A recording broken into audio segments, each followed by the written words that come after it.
हरे कृष्णा। हम लोग जप यज्ञ भगवान की महिमा का विस्तृत वर्णन नामक पुस्तक से चर्चा कर रहे हैं। हम इसके तीसरे भाग यज्ञानाम जप यज्ञोस्मि के चौथे अध्याय हृदय से प्रार्थना की चर्चा कर रहे हैं।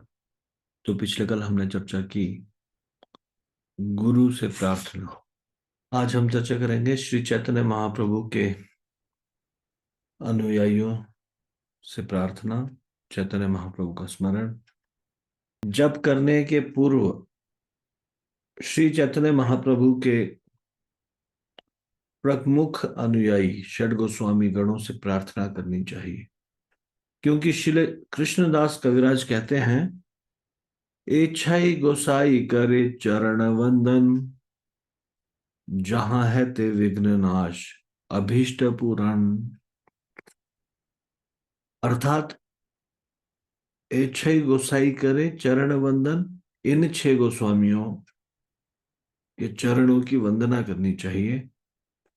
जहां है ते विघ्न नाश अभीष्ट पूरण, जिनकी कृपा से भक्ति मार्ग में आने वाली सभी बाधाएं नष्ट हो जाती है। कौन है ये छह गोस्वामी?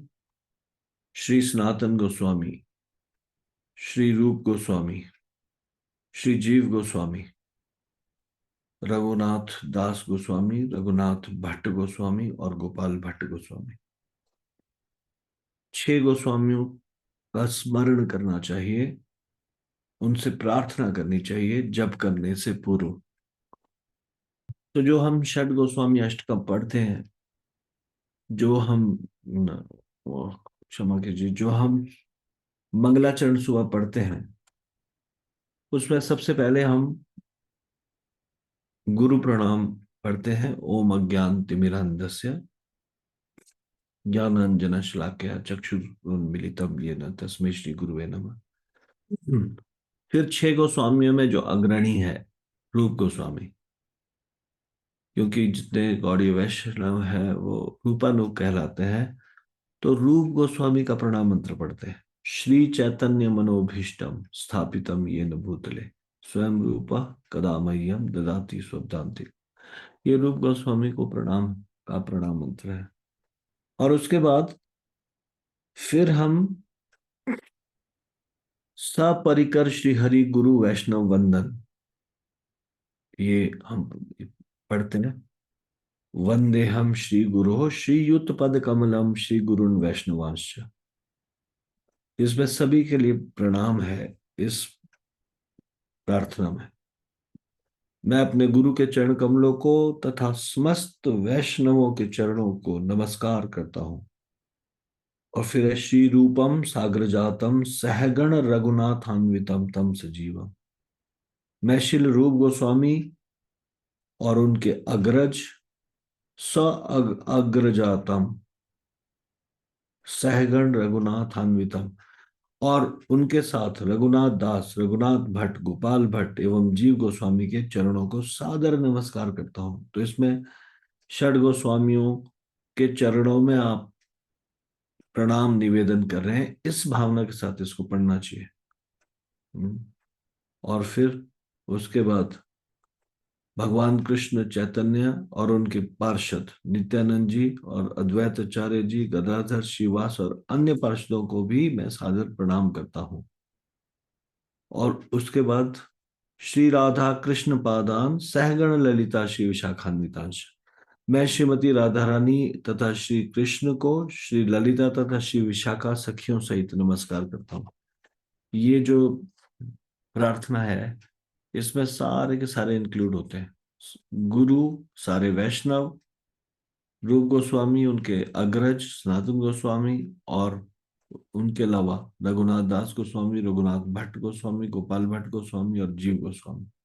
और फिर चैतन्य महाप्रभु, नित्यानंद जी, अद्वैत आचार्य जी, गदाधर, श्रीवास और भी जितने भी पार्षद है चैतन्य महाप्रभु के। और फिर राधा रानी और श्री कृष्ण, श्रीमती राधा रानी और ललिता और विशाखा सहित जितनी भी सखियां हैं। तो ये चार लाइनों में जो सपरिकर श्री गुरु श्री हरि गुरु वैष्णव वंदना है, इसमें सभी लोग इंक्लूड हो जाते हैं। तो हम लोग ये जप करने से पहले इसको पढ़ते हैं, लेकिन कई बार बिना इसका अर्थ जाने पड़ते हैं।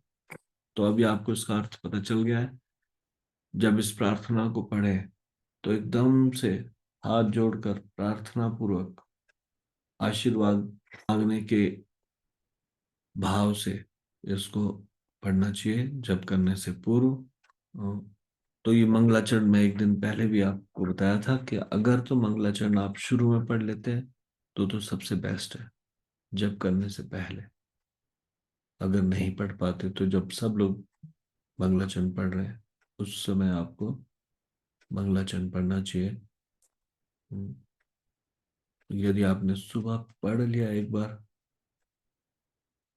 तो फिर अगर आप नहीं भी पढ़ रहे तो ठीक है।